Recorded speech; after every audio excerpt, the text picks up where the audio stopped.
Okay, we are ready to start mixing our chemicals.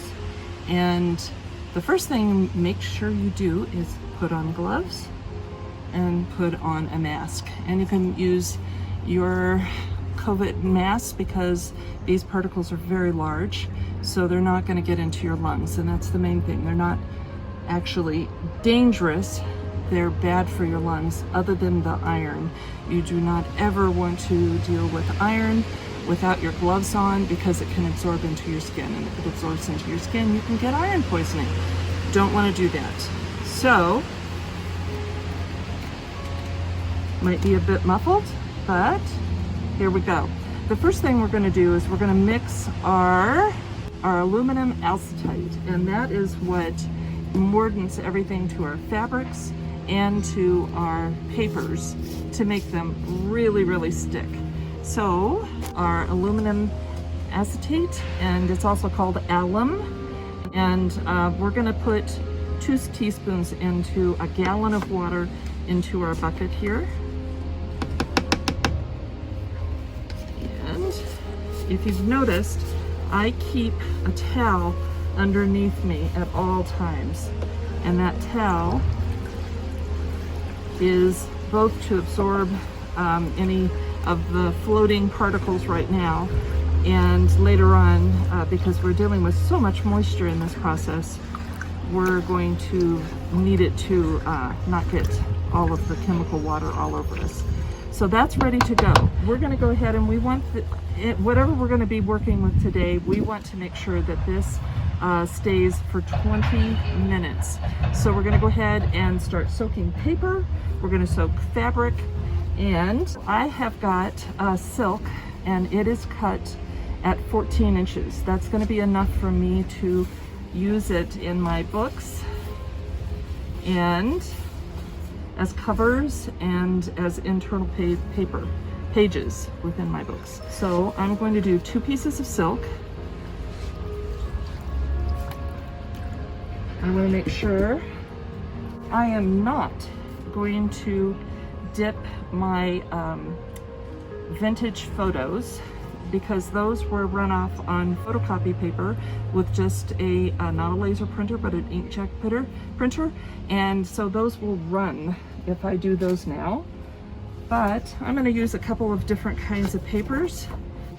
I really like using the Reeves watercolor paper, and because it tends to look more like a watercolor, it makes the leaf images very runny, and so I like that image.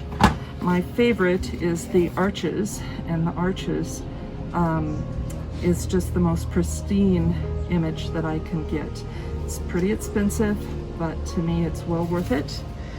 I also love using the rag cotton, and the rag cotton is also a beautiful paper and creates a really nice image.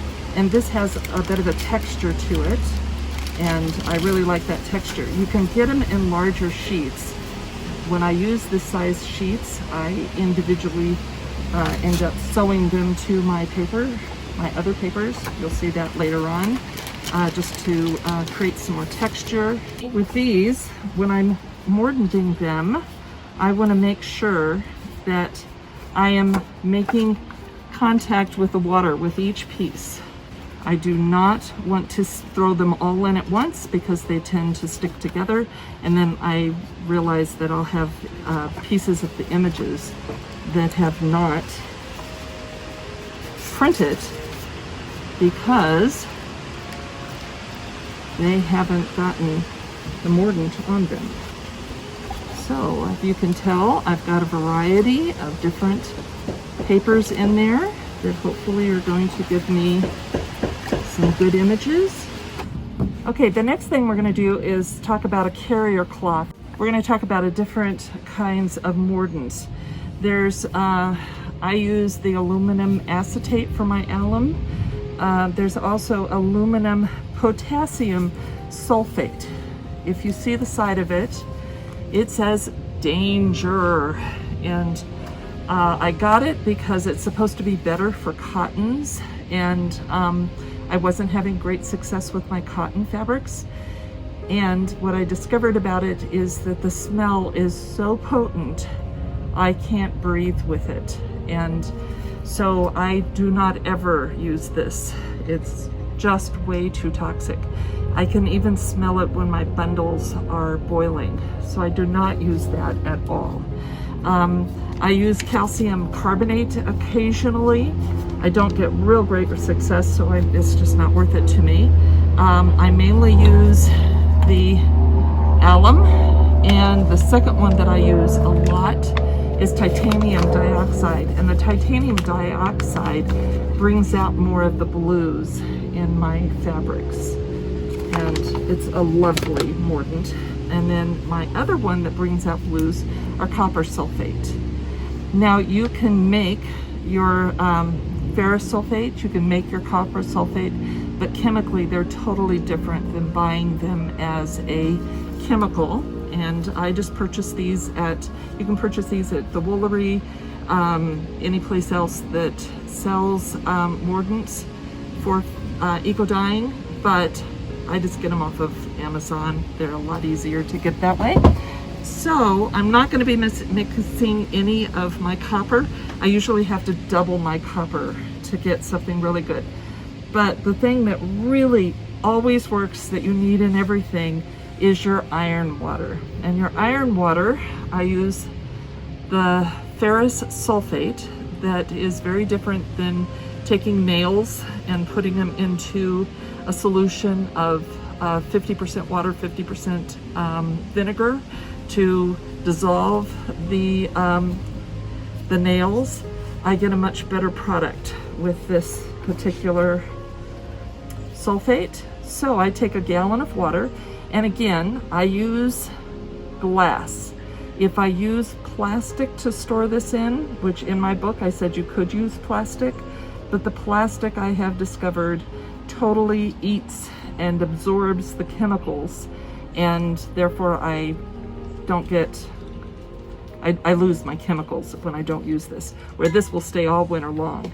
And in a gallon of water, you can use a half a teaspoon, a full teaspoon, or 2 teaspoons.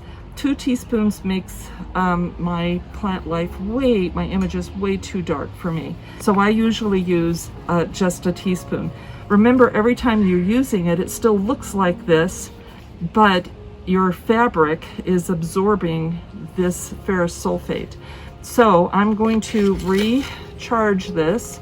It's a gallon of water, 1 teaspoon of ferrous sulfate. I have my mask on, I have my gloves on for safety. And then I stir it up. And then I put pieces of fabric in it. These are 2 pieces, and because I let these sit overnight usually, they need to sit for a minimum of 1 hour in this to create what's called a carrier cloth or an iron cloth.